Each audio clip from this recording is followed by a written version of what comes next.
8 গুণ 5।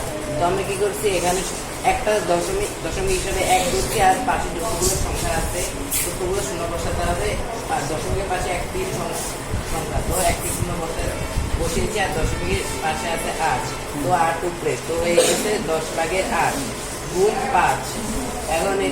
এখন আমরা এই জিনিসটাকে লিখতে পারি 10/1 গুণ 8 গুণ 5। এখন এই দুইটাকে আগে করবো, তাই এই দুটোকে ব্রেকেট এখন গ্রিডে দেখাও।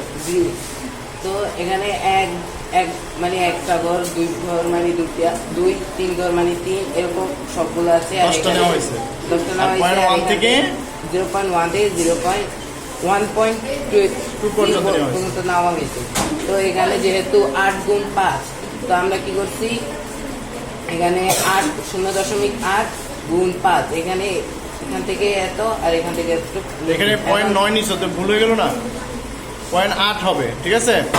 0.8 পর্যন্ত কালো, আর ওইটা কি 5 পর্যন্ত কালো।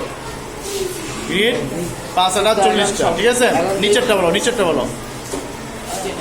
0.7 গুণ 0.4, এখানে দশমিক হিসাবে মানে 10/7 ভাগ।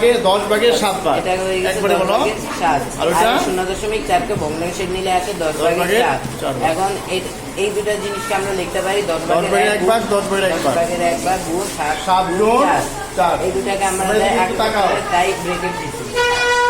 এখন এই দুটো গুণ করলে আসলে কে মনোযোগ বোঝা যাবে। এই দুটো গুণ করলে আসে হলো 28।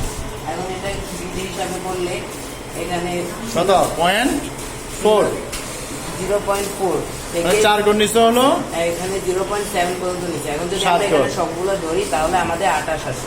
28 গড় হবে, তাই তো। জি স্যার। আর এই গ্রিডের সাহায্যে আমাদের এখানে কমপ্লিট হলো। জি স্যার। ঠিক আছে, ধন্যবাদ।